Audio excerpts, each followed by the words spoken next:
Well, good morning, everyone.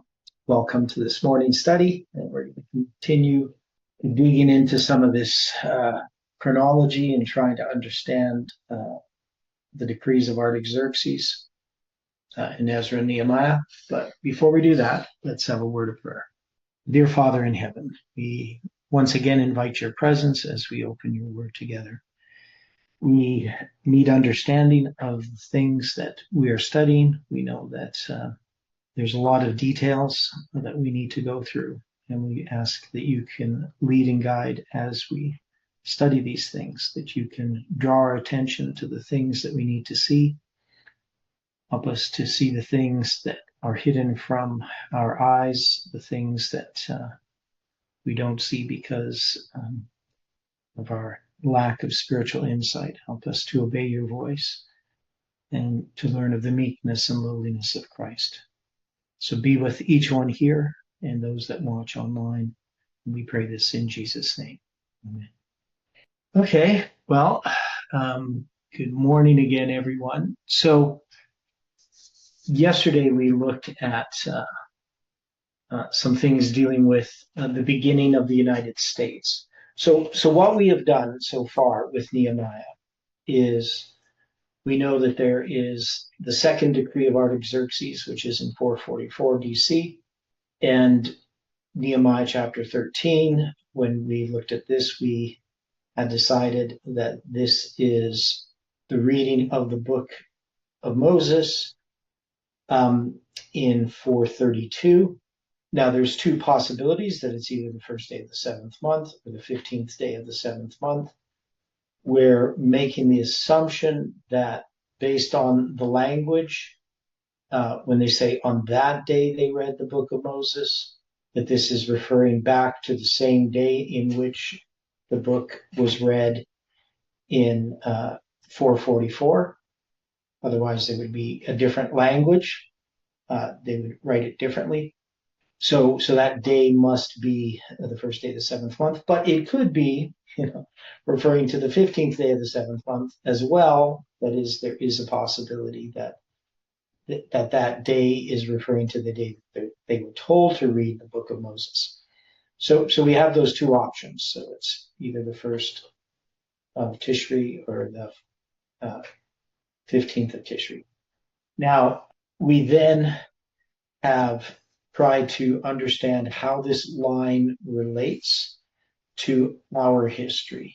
Now, part of the thing that we note is that there is a connection to the beginning of American history, to the American Revolution. Now, how did we start looking at the American Revolution, if we remember?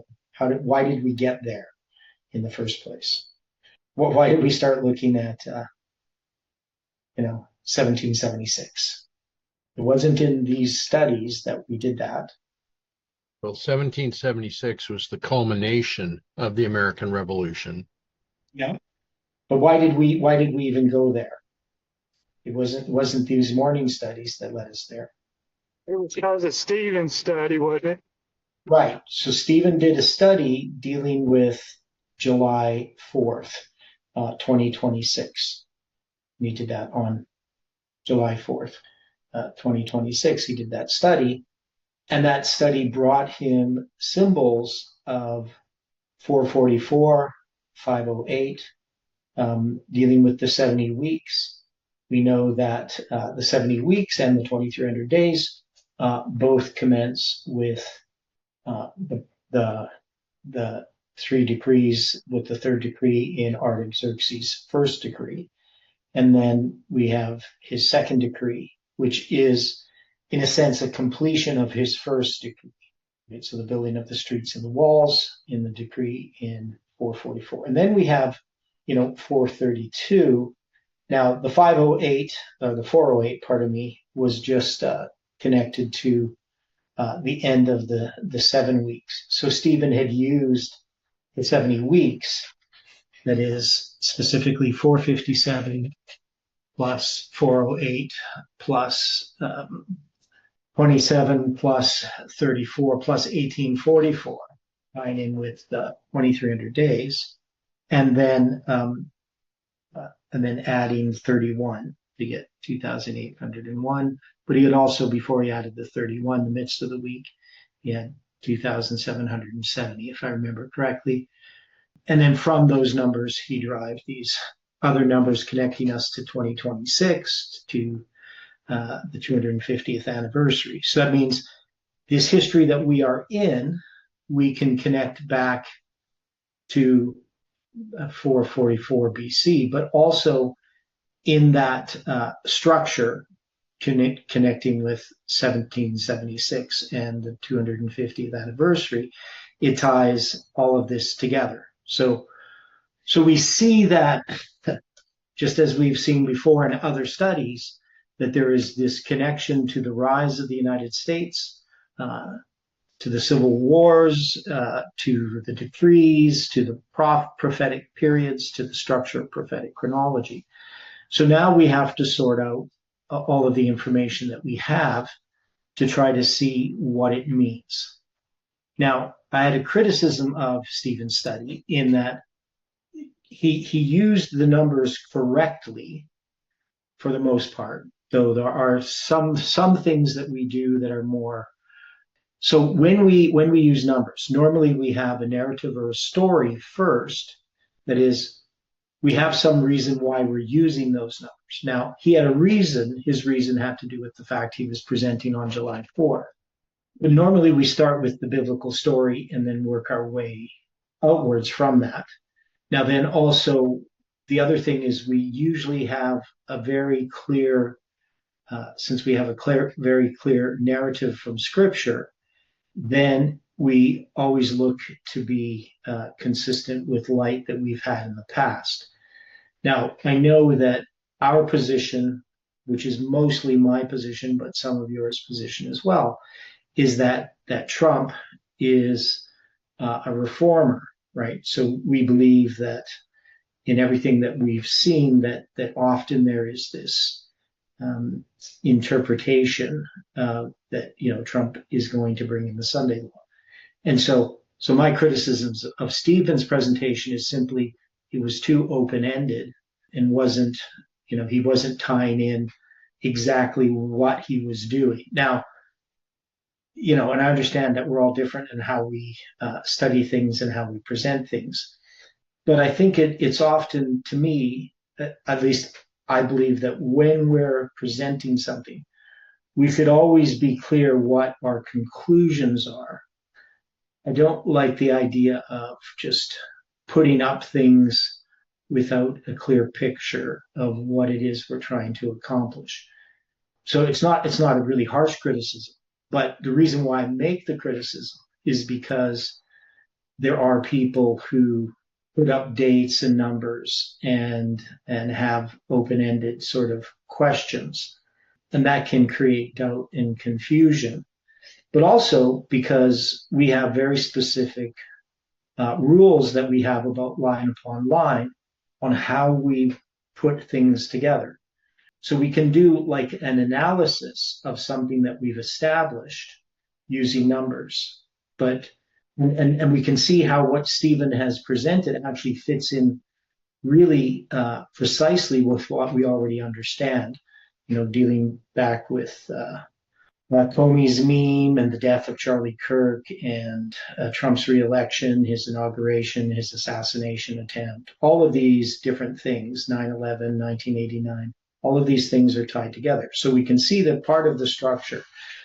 So maybe I'm just a little too, when it comes to how I present things, I like to go over the ground again and again and show where we're going, and so that I'm not misunderstood and that people aren't confused.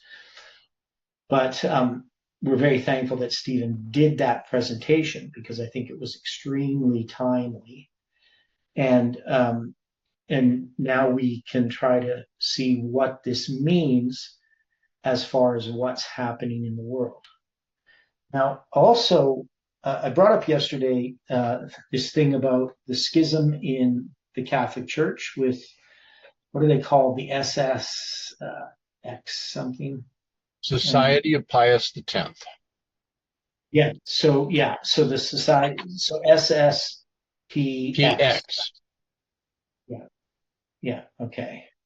So that is, they believe that there is a Pius X that continues. Do you understand exactly what that is? Pius X was the Pope that was acclaimed to be the Pope of continual. I'll have to grab one of my books, but he was big on the Mass. Right. That they keep it in Latin and all the Correct. format. Right. Now it's Vatican II, which got rid of the Latin Mass, and Correct. so, but that schism that happened took time. So that was 38 years ago, which is 2 Metonic cycles. So basically, July 1st, in what year would that be? 98, and then July 1st in 2026. The Right? situation 88. the situation currently was that the Society of Pius X had decided to ordain new bishops, Mm-hmm. and they did so without seeking the current Pope's approval. Yeah, no, they did that in 88 as well. Well, okay. Right? So they did it. So because they were actually doing this on the 38th anniversary of the first time they did it. That makes sense? Go ahead. Okay. So they're called, okay. So exactly 38 years after Archbishop Marcel Lefebvre in 1988 consecrations, the Traditionalist Society of Saint Pius X repeated the act on July 1st, 2026. Surviving Bishop Alfonso di Galarreta and Bernard Feli consecrated 4 new SSPX bishops at, however you say that, Econe, Switzerland, prompting the Vatican to declare the group in schism. Yeah. So this originally, now, so one of the things about it though is that the Catholic Church has a role to play in Bible prophecy, I think. Now they say the original one was on June 30th, 1988. So why they chose July 1st as the anniversary, I'm not particularly certain. Okay, so what? Okay, so I'm just reading up on this. So the thing that kind of, okay, so on July 1st, 1988 is the date the Vatican's Congregation for Bishops issued the official decree of excommunication against Archbishop Marcel Lefebvre. So while the actual illicit consecrations occurred on June 30th, 1988, July 1st is the critical date that formalized the legal and canonical break. So that's why they chose July 1st, 2026. So that 38 years is 38 years connected to anything besides being 2 Metonic cycles. Well, the 38 years that you're talking about, Mm-hmm. starting in 1988, was that when John Paul II authorized a group that's derived from Society of Pius X? I believe so.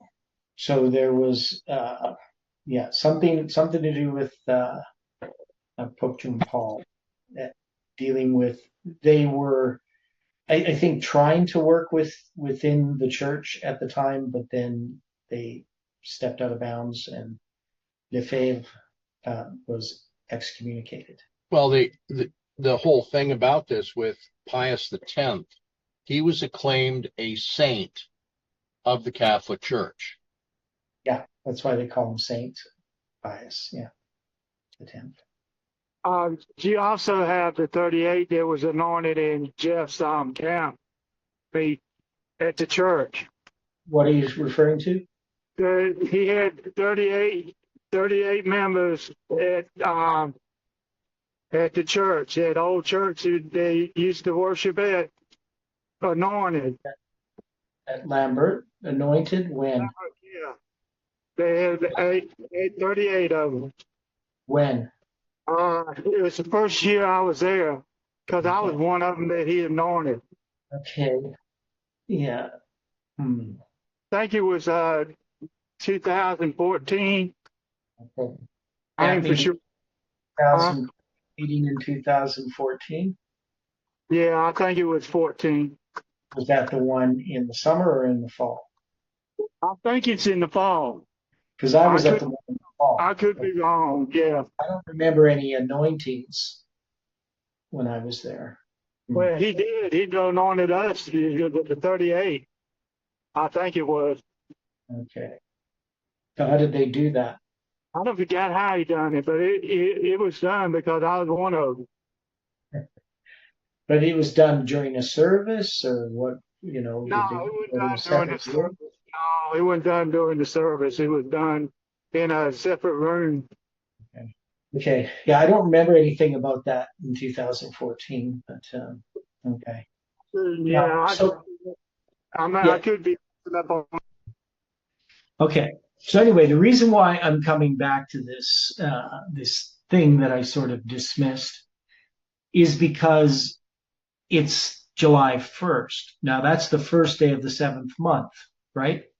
And we have the first day of the seventh month in Nehemiah dealing with in 444, right, with the book of the law being read. And then we have in Nehemiah 13, we're saying that it's the first day of the seventh month. Now, one of the things that now Tess did some things that were correct or at least interesting when she did her presentations in 2018 and ended up being providential. So the first thing was she dealt with the miracle of Fatima, right? So October 13th at noon, right? And then it's going to be October 13th at noon in 2018 that I'm going to count the 391 and a half days to November 9th. So she had done a whole series dealing with the counterfeit reform line of the Catholic Church. So can we say in the very least that this 38 years and the July 1st and July 1st is part of a counterfeit line? And what is a counterfeit line? What does a counterfeit line tell us? Anybody have thoughts on that? And anything else about 38? Well, Beside the fact that it's 2 times 19. Yeah, besides that it's two metonic cycles. Now, do people understand what a counterfeit line is? And have we looked at counterfeit lines before? Is anybody not familiar with the counterfeit line? Put it that way. So if nobody says anything, then I assume you're all familiar with it. Now, the first time I saw a counterfeit line being presented is Jeff presented a counterfeit line in Oklahoma in his last presentation. And I don't remember all the details of it because I didn't fully understand it at the time. I just knew that he was showing this line dealing with the end time events where there was a counterfeit line alongside the true line. So we have in connection with 2026, we have the first day of the seventh month. And then we go back to 1988, we got the first day of the seventh month. So we have these 38 years. That history dealing with the schism in the Catholic Church, what would that symbolize if it's a counterfeit line? I know that's a really complicated question, but if we have a counterfeit line that has a schism, it's mirroring something else. Now, what is this schism about from a symbolic point of view? The schism with the Society of Pius X, the schism with the movement. Well, first we're going to look at what that would symbolize, what the schism with Pius X is. It's a type of reform, right, that they're seeking to have, and they're going to be excommunicated and they're connected with it. Well, okay. The Society of Pius X became provisional under Pope Paul VI. Right. So it was provisional in the sense that they wanted to set up this society. And so they were looking at it. Is that what the provisional is? That they were allowing them some opportunity for discussion. They never officially became, because I watched a Catholic guy doing a video about it, a guy from Edmonton. Yeah, so they never became an official, I can't remember the word he used, but a part of the Catholic Church in that sense. It was provisional. Yeah, because they were given what was called a pia unio status, a provisional status for 6 years. Mm-hmm. And before that 6 years was up, that status was withdrawn. Right. Yeah. Because they had ordained some bishops. So a letter was sent, approved by Paul VI, that detailed the condition of the suppression of their society. And the Lefebvre, the man that founded this society, the priest that founded it, instructs his lawyers to follow or to lodge appeals to the withdrawal of this status. Yeah. Okay, so what could, in a counterfeit line, so we have some complexity because we have a counterfeit line, so that is, it's a parallel line of the Catholic Church where it's counterfeiting a reform line, right? So it's a counterfeit reform line of some sort. And it's symbolizing something that is happening in a real line. Does that make sense? All right. So what would it be counterfeiting? Well, I remember Jeff doing a counterfeit line on the Pope in 300. I mean, it was on the daily. He did a counterfeit for the true on the daily, going with the Pope. So a counterfeit line is counterfeiting some kind of reform. Could it be counterfeiting the reform that's happening under Trump in some way? And then, and why would we go back to 1988 if that's the case? Well, I don't know how to respond to that about 1988, but I'm sitting here looking at this, that on the 1st of July of 1976, Okay. that the press office of Rome notified that Lefebvre was automatically suspended for 1 year from conferring ordination, and that those whom he had ordained were automatically suspended from exercising the order received. So in 76? In 76. So why would they have that 76 12 years before 1888 or 1988? I mean, All I'm doing is I'm looking at the history. Okay. So I'm 1976. wondering, given your question about July 1st with this order, Yeah. if they didn't do this with July 1st as a type of a jubilee, 50th anniversary.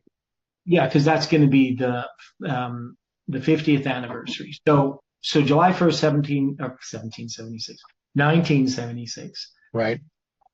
So just 3 days before the bicentennial is the exact date the Vatican Press Office announced its first major canonical penalty against Archbishop Marcel Lefebvre. Right. All right. So this date marked the first official legal sanction from Rome against the SSPX leadership, setting the stage for the formal schisms that followed decades later. So it says 2 days prior, on June 29th, 1976, Archbishop Lefebvre defied a direct, explicit order from Pope Paul VI. So this is obviously in the 70s. That's when you had Pope Paul VI before John Paul I and John Paul II, and ordained several new priests and deacons at the SSPX seminary in Éconnay, Switzerland. But because the local bishop had withdrawn canonical approval for the society the previous year, Lefebvre lacked the legal authority to ordain clergy. So then they have that on July 1st, they respond, the press office of the Holy See, declaring that under the Code of Canon Law, the suspension of Lefebvre, and then the suspension of the priests, the newly ordained priests, so they couldn't practice their newly received orders. Okay, so anyway, yeah, so we got 50 years, then 12 years, then 38 years. So obviously this has been going on for a while, this situation. But it's just that we have this July 1st date. Now, there we have 12 years, but sort of as a mirror, right? Then the 38 years, I don't know what we would do with that, particularly other than just a symbol on its own. But you got the 50, of course, which is a symbol of a jubilee.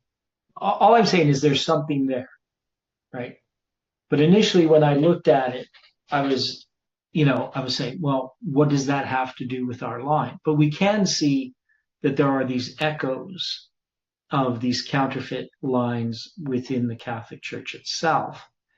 And it would be counterfeiting the reform that's going on in connection with Trump in the United States. So it's counterfeiting that reform. And that is now the reform, of course, the reform is to go back to be really Catholic.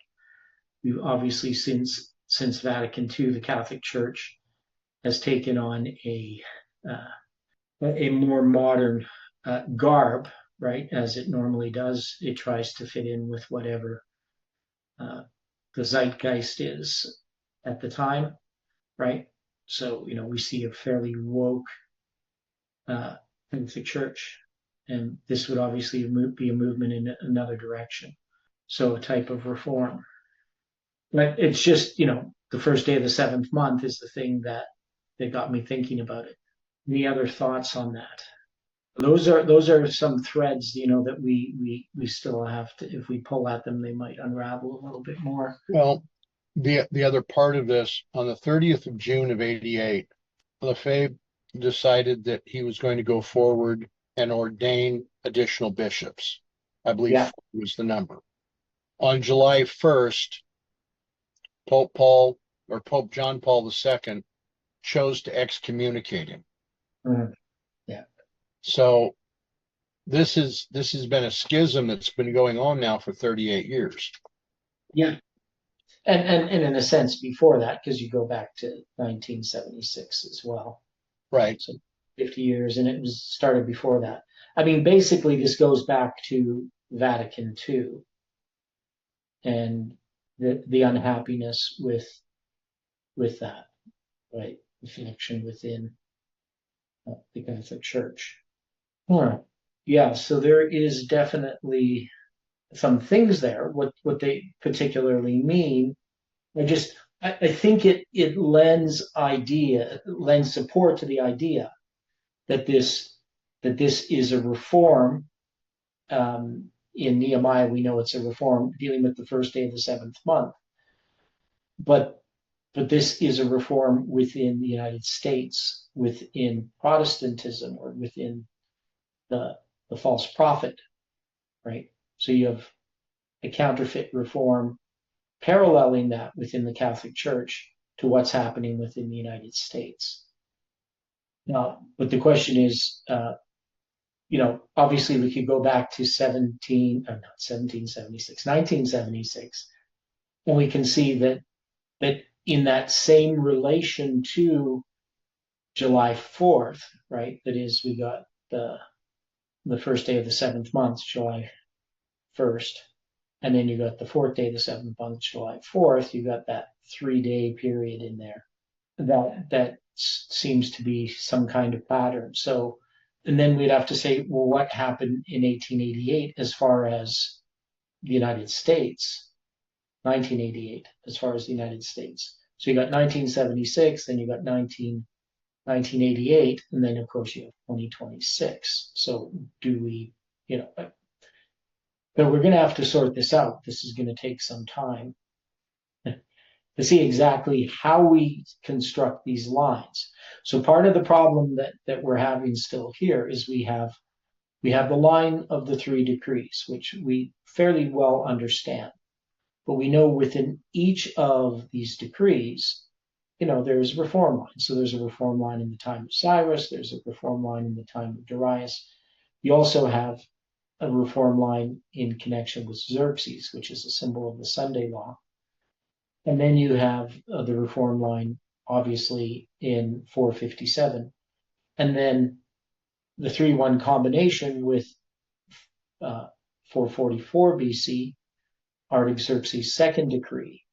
And then now we have this 12-year period leading up to Nehemiah's final reforms. So we have some interesting structures, and now we have this other structure within the Catholic Church that is a type of reform line, but it's it's a counterfeit, right? It's not a true reform. It's not representing it. It's an echo. So Satan has his counterfeit of the genuine. So that's how we understand these counterfeit reform lines. So I mean, it's something we still have to look into. I don't think that we can sort all of that out right now. The other thing that we have then that we talked about at first here has to do with that we connect this history of the 250th anniversary of the signing of the Declaration of Independence, July 4th, 1776 to July 4th, 2026, has all kinds of symbols that tie us back to Nehemiah and to the 70 weeks and to the 2300 days. So that ties us to Millerite history and the history of Nehemiah, and then, of course, our history. Now we have spent a lot of years sorting through all of these types of connections. But this becomes, I think, one of the most complex, the most involved study that I've seen in regard to these connections. That is, we have to keep a lot of things in our minds, and we also are correcting a lot of assumptions that we have had, right? So when I think about this situation that the movement has been in, well, since July 18, 2020, but even before, we are a part of a reform line. And that means, what does reform mean? What is this reform line about? Our reform line. So we're being reformed to what? To the original form, right? So there is something that we are returning to, which we understand is Millerite history. Now, we have the parable of the 10 virgins, which has been fulfilled and will be fulfilled to the very letter. In that history, it's the parable of the first and second angels' messages. That's the parable of the 10 virgins. It's a parable that illustrates those two messages according to Ellen White. And so we're in the second of those messages since November 9th, 2019. Now, we had mistakenly placed that at September 11th, 2001, but that was because that is the arrival of the second angel. In Ellen White's line, the repeat of history is symbolized by that, but we know that 9/11 is actually the empowerment of the first message. And so Jeff, even though he was there after, April 19th, 1844, right? That is November 9th, 2019, and he participated in declaring July 18, 2020. He's not really a part of the second angel, just as Miller is not. So we're now in the second angel message in our history, in this particular line, which is a repeat of Millerite history, which is recovery of an understanding of something that was sealed up, right? So the sealing up of the seven thunders, and we've unsealed the seven thunders in our history. And that's unsealed under the first and second angel's messages. So it's been progressive. Now, then we know that there is reform going on within the United States. So we have our line, which is a reform line, but then the United States has a reform line. Now, that reform line ultimately will fail, right? But it doesn't mean that it's a complete failure, because there's going to be people who are going to be saved because of the reform line. But we could see how it would be necessary for the United States to have a reform prior to its role and destruction and the end of the world. So you have to have those events occur. And then we have this counterfeit reform line, which we still have to dig into a bit more. But we got the beast and the false prophet, at least there. We know that the dragon power, is there a reform line regarding the dragon power as well that we have noticed in our previous studies? We might not have articulated it quite in that way. We see there is a reform line dealing with the dragon power, with atheism, right? So, and we dealt with that in lots of different ways, but partly when we went through some things in the book of Judges, but more specifically when we went through Daniel chapter 11, we could see the parallels there. So each of these has their reform lines, and we call the Catholic Church one is we call it a counterfeit, just because it's not a true reform as the reform line is in the United States. But that reform is going to fail, right? So we understand that Trump is a reformer. He's typified by Josiah, Cyrus, Xerxes, and Artaxerxes. Yet there's a lot of problems with the reform in the United States. So individuals will end up being saved because of what happens. They'll be prepared. When the Sunday law comes, they will join with God's people in opposing the Sunday law. But, and there's other things, of course, happening behind the scenes. We dealt with the two Turks, dealing with the Sabbath and the state of the dead. Those two truths are being agitated online, though there's a lot of propaganda, a lot of things that have happened to weaken that reform, right? The conspiracy theories regarding Charlie Kirk's death and all of these types of things have contributed to many people who might have been drawn to Christ just getting caught up in all of this sensationalism. So it's really weakened that possibility of reform. And of course, with Trump, all of the propaganda that's constantly being pumped out on social media has its effect in how people view Trump. So obviously Trump is not, a moral example. But we do believe that God spared his life on, when was that assassination attempt? Was it July in 2024? What was the date? July 13th. July 13th. Okay, right. Yeah. Yeah, so July 13th. And we have seen how in our lines, how that's all part of this structure dealing with 9/11, 11/9, Comey's meme, etc. Right? So there's all of these structures that we've looked at. And so these are very solid. The one structure dealing with Comey's meme and the death of Charlie Kirk and all those different events, it's, 7.6 times 10 to the power of 32. So that would be as if, we asked you to pick one atom from the Milky Way galaxy and you picked the right one. That would be the odds. Now, of course, if I asked you to pick the right one, it was at the other end of the galaxy. It'd take a long time to get there. But you understand the odds, right? It's just, there's, what we have is something very solid. Now, but the thing that we have with all of these structures is still the interpretation. How do we understand this history? And so there's a bunch of things here dealing with Nehemiah's reform. So chapter 13 is the symbol of rebellion, right? Now we could say, well, they had rebelled, right? Now Nehemiah comes and he has to go through this reform again.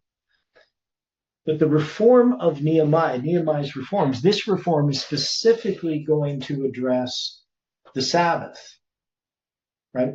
They did touch on it in 444, But it's really not until 432 that they really deal with the story of the Sabbath, right? So we've gone through this. We read about what they had to do as far as keeping people out. Now, they had done some, they had made a vow regarding the Sabbath, but here they actually have to do something. Now, why is that? What does that tell us about, 12 years later, after 444 BC and 432, they're going to have this, we'll call it a rebellion because we're just using Nehemiah 13, regarding the Sabbath. Is that giving us some information to understand our reform line? And, and how do we fit this into the American Revolution? And, how deep do we go into studying that? Because that's what I struggle with a little bit, is we have like lots of dates. There's things that we've done before with the American Revolution. And I showed you what I did with the Great Seal. But in my personal studies on it, I've seen there's things that tie us to the American Revolution. But I don't know how much of the details are relevant at the present time. It is how much information we're going to get from that that's really going to help us to understand what's happening now. Because the reason we're studying all this is to understand the present, right? So we look back at the past, and we have to be open to see things that we might not have seen. Just like, I kind of dismissed this stuff dealing with Marcel Lefebvre, but I think that there is something there as a counterfeit reform line. And definitely it tells us something about the first day of the seventh month in connection with these reforms. And you've got the 12 years there too, from 1976 to 1988. So you're going to have the July 1st date there again, which I just think is, interesting, at least. Okay, so let's take a look at a couple of other things. So maybe there's some things just dealing with the chronology of Nehemiah again that we could look at. Okay, so we're looking here at the calendar converter.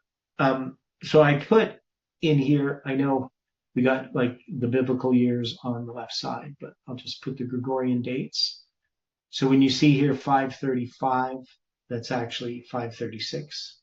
Right? It's just that they're, and this here says 515, that's actually 516, 456, that's 457. Just it's using the Gregorian. If I use the Julian, I guess, then it would give me these dates. So that's probably what I want. Okay, and then we got the biblical dates. Right. So you can see here I have a whole bunch of first days of the seventh month. So I get the first day of the seventh month that happens in 536, right? So that's 536. That's September 24th, the first day of the seventh month. That's 154 days after the decree is given, right? Daniel's prayer. And then I put the first day of the seventh month in 516, just because, I wanted to see where the first day of the seventh month fell in 516. And then this is the first day of the seventh month in 457. Now, we don't have anything that happens on the first day of the seventh month. Or did I put the first day of the seventh month? Let me see here.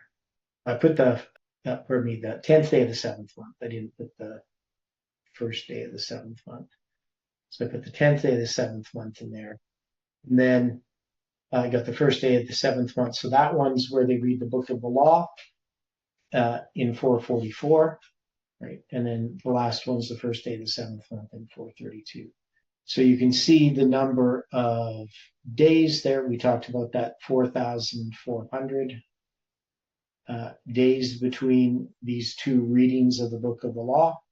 And then if we go back to the first day of the seventh month to the the first reading of the book of the law is, so that's going to be a period of 80. My brain's tired. Right, so you got from first day of the seventh month in 536. That's 92 years, right? And then you're going to have an additional 12 years. So you're going to get 104 years. So you got 92 years between those first days of the seventh month. So it's 33,760 days. Wait, no, it's 33,606 days. I'm looking in the wrong column. So 33,606. So now, is there anything about any of these numbers that we could pay attention to? I'm just going to put in 33,606 here. What does it say in this? Number empire. Okay. I always have all this advertising.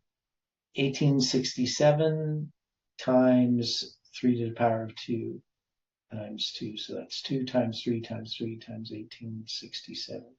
I don't know if that means anything. So we got that number, 33,606, and then 38,006. So I don't know if there's anything anybody can do with those numbers. I think there was something I had looked at dealing with the number of weeks. I can't remember where that was. I have an odd one for you. Okay. When we were addressing things yesterday, the date that the Continental Congress voted to declare independence from Great Britain was July 2nd, 1776, right? Yeah.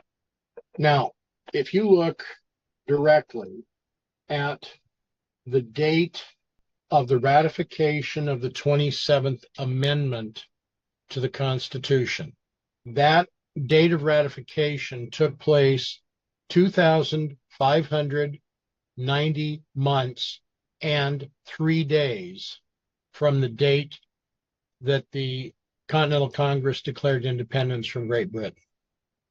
Okay. So, so you're counting from July 2nd to where? I'm counting from July 2nd to the 5th of May of 1992. Okay, May 5th, 1992. Okay. Okay. So what was the 27th Amendment? The 27th Amendment had actually been the second article that had been presented in 1791, or excuse me, in 1789. Okay. So just a moment. And the 27th Amendment was one that prevented any law that changes the salary of senators or representatives from taking effect until after the next election of the House had occurred. And this was one of the things that the founding fathers were very concerned with, but it took all that time before it was actually implemented. Okay. So May 5th, 1992. And you're saying how many days? I'm saying it was 2,590 months plus 3 days. Okay, 2,590 months. Wasn't Bill Clinton president at that time? You're doing months on our calendar? Correct. I believe that's correct, William. So you wind up with a 2520 and a 70. Yeah. Okay. Yeah. So if we go lunar months, it's 2,670 lunar months. Okay. Yeah. So that's pretty precise, actually. Now, when you're speaking of precise, when I was working Sunday and I re-listened to our study and re-listened to Stephen's study from Sabbath. Okay. I followed that up with a presentation that had been given the day before by Conrad Vine, because he was trying to address Daniel chapter 12, but he didn't go into it deeply. I'm not trying to nitpick with people, but I find it interesting because we've been studying to understand the calendar and how God's calendar is different from man's calendar. Yeah, and the basic thing though has to do with how we receive information. Correct.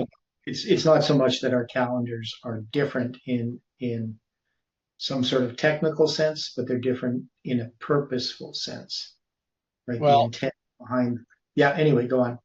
I respect what Pastor Vine has had to say, but I had to disagree with him because he was trying to make the point that the lunar calendar had 360 days.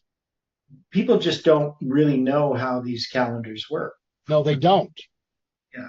But what I'm trying to point out is how I am appreciating, what so many would see as being in their minds minutia, but how we're looking at this, because when I heard him say that, my mind immediately goes, no, the lunar calendar has 354 days in a standard year.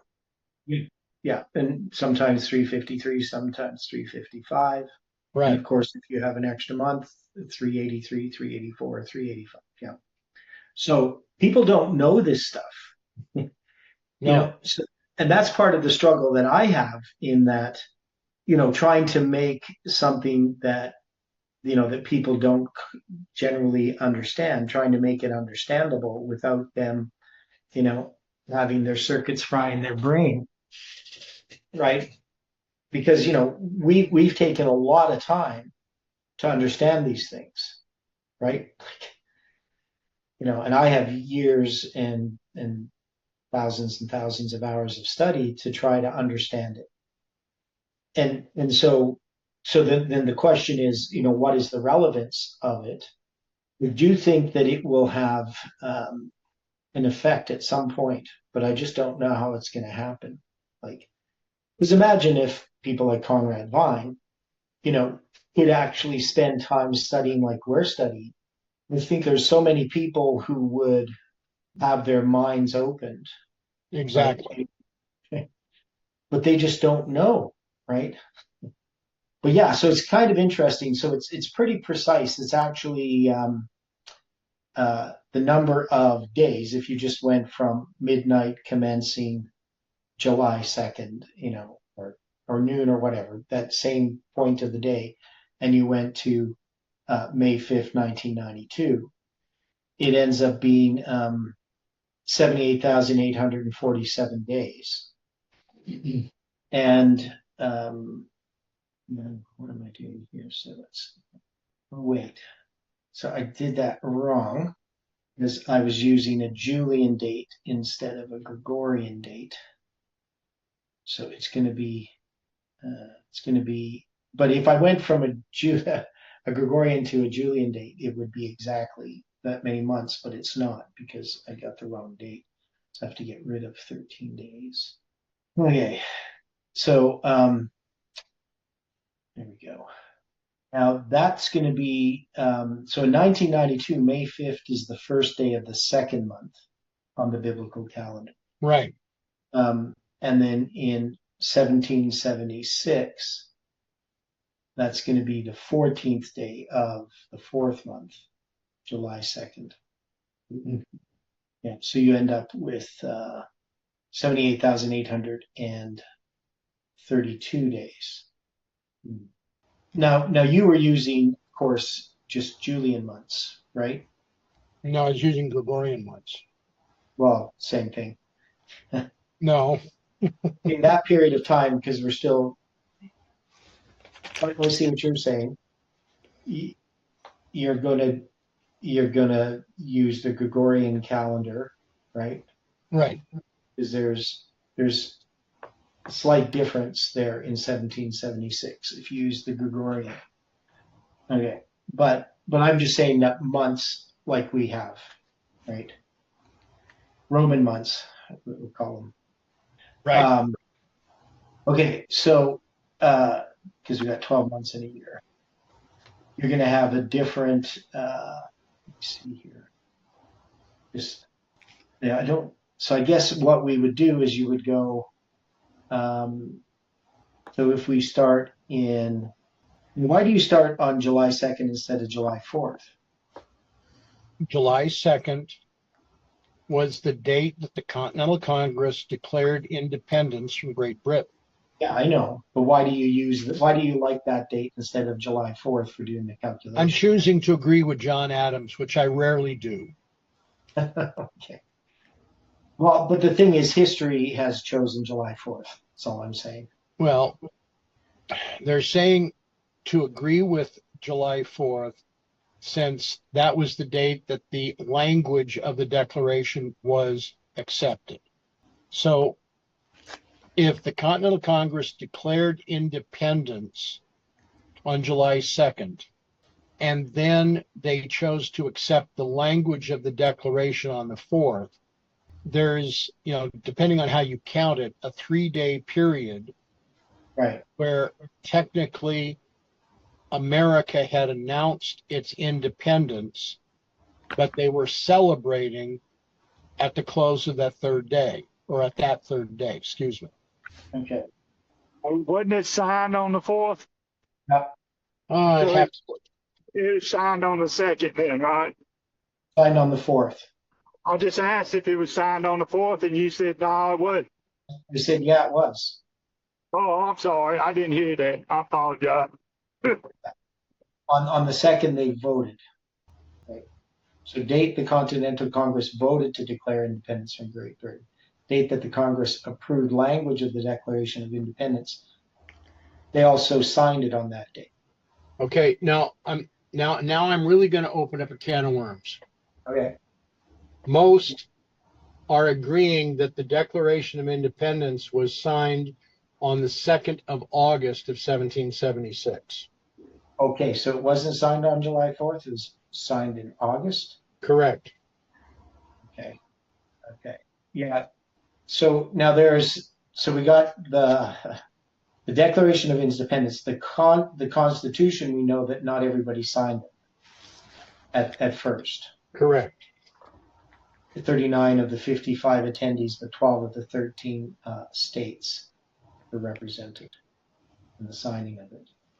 Now, does the Bill of Rights also have signatures on it, or is it just that it's ratified? Just that it's ratified. So we got two different documents that are signed. Okay, and they say it's August what? August 2nd. There's a lot of details in American history. Oh, yeah. There's no details in Canadian history. Really? We don't even have Canadian history. Nobody ever studies it. There used to be a writer, Pierre Burton was his name, and he wrote a lot of Canadian history.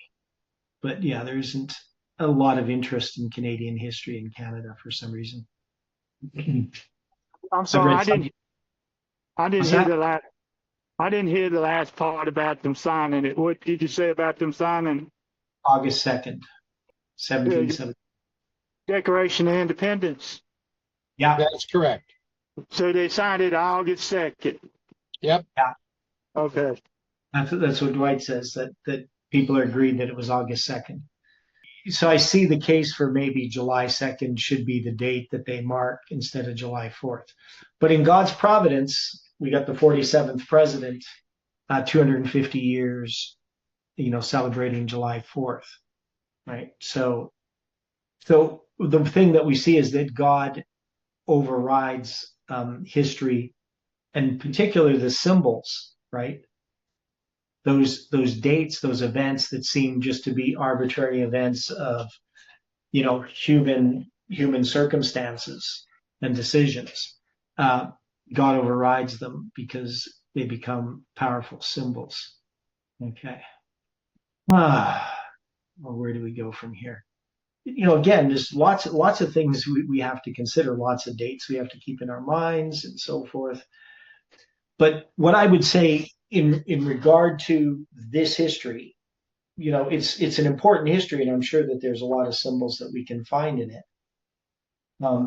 But it doesn't jump out at me as the same way when I looked at the Great Seal dates. But there could be things in here we just don't see yet because it's not time to see them. I mean, we got, a few symbols, but if you have lots of dates, you're going to have some numbers that are going to show up as as echoes of something. The thing that we have to have is like structures. So you got Daniel 4 and Daniel 7 and Leviticus, just reading what Angela wrote. 7 times of Daniel 4 and the 4 times 7, the 4 7 times. The 4 times, the 4 7 times. In Leviticus 26. 7.4, but that must mean July 4th. Okay, yeah.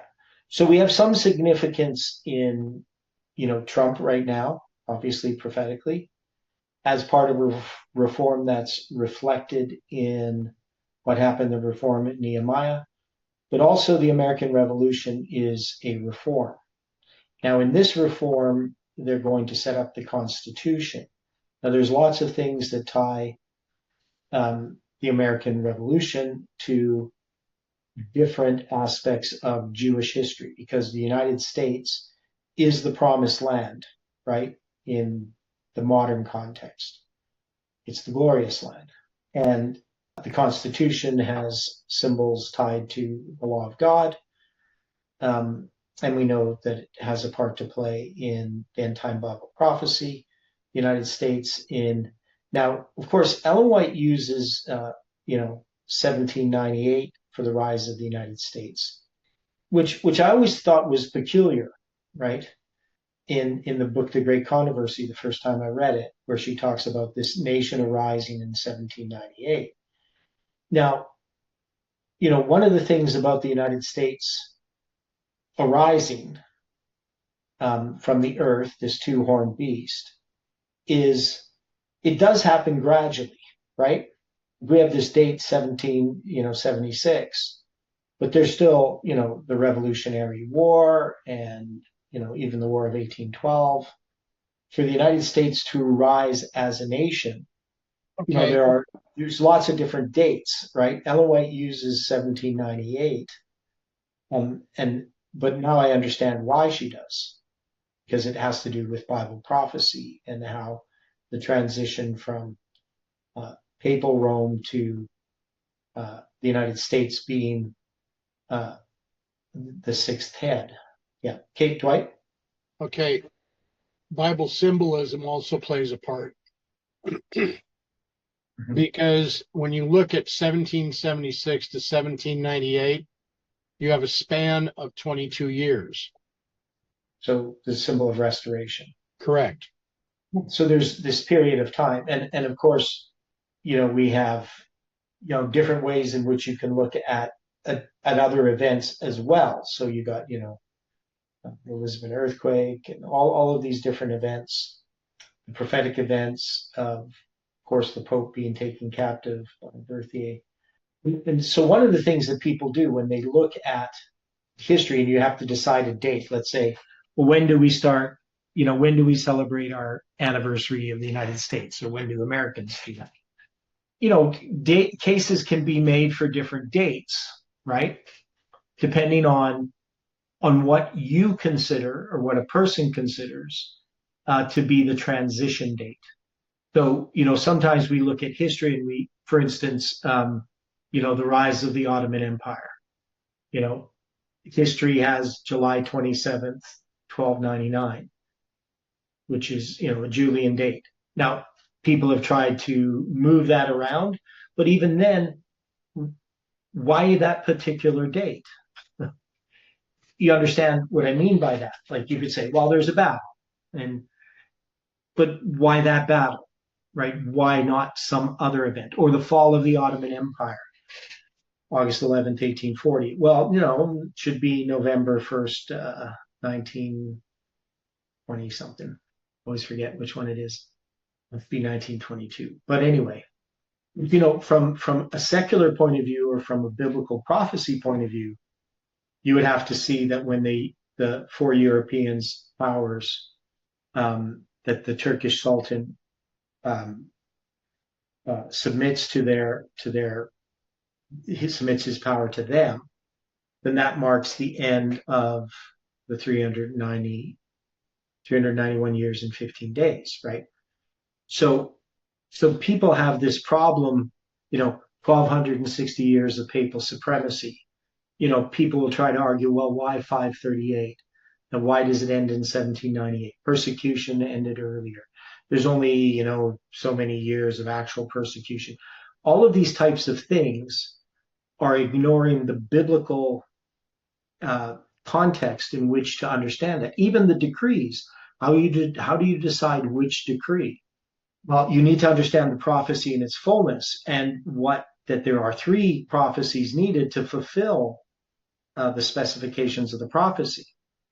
The commencement, whatever the word I always forget the word she uses, but anyway, you understand what I mean. Like, you need Artaxerxes' decree, you need Darius' decree, you need Cyrus's decree, right? It starts with Cyrus's decree, originating, affirming, and completing the specifications of the prophecy. That's what she says.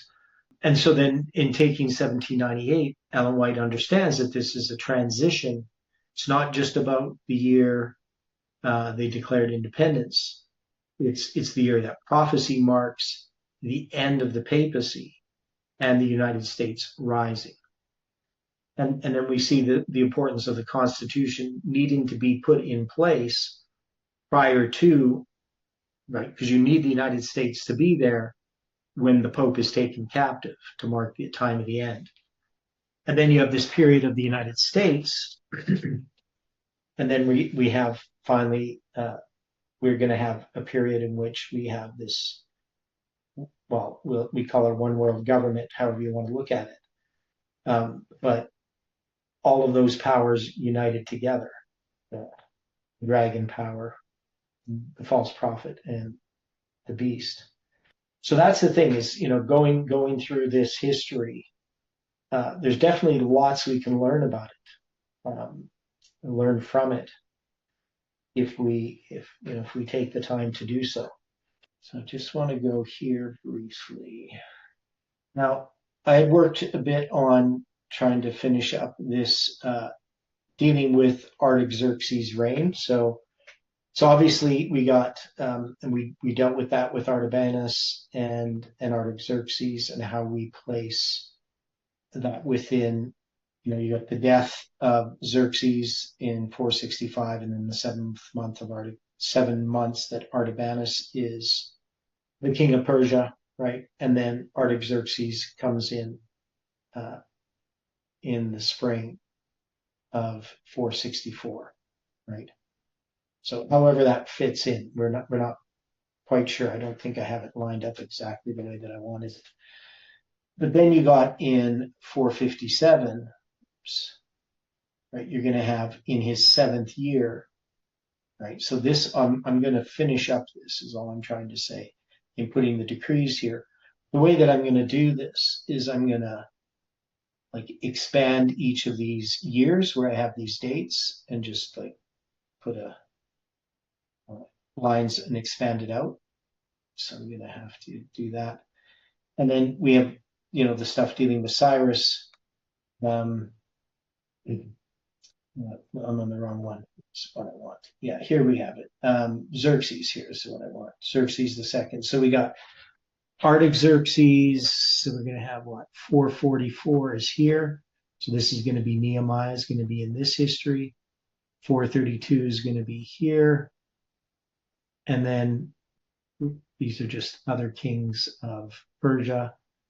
Xerxes II, Sojournerus, can't read his name. And then Darius II, who's actually the king of Persia in 408. So anyway, I want to finish up that line as well.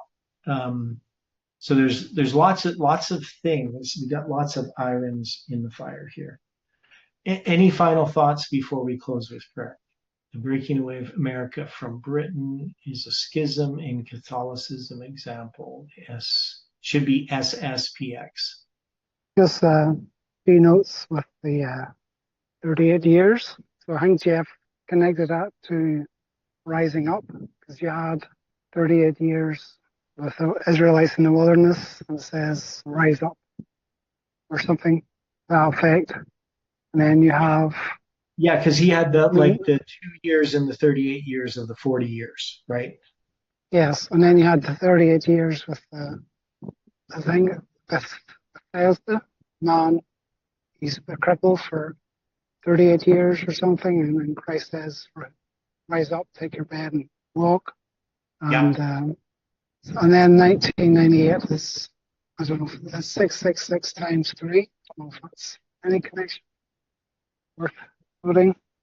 And the first day of the 7th month, it was the 1st of July, I think, that Ellen White had her astral vision.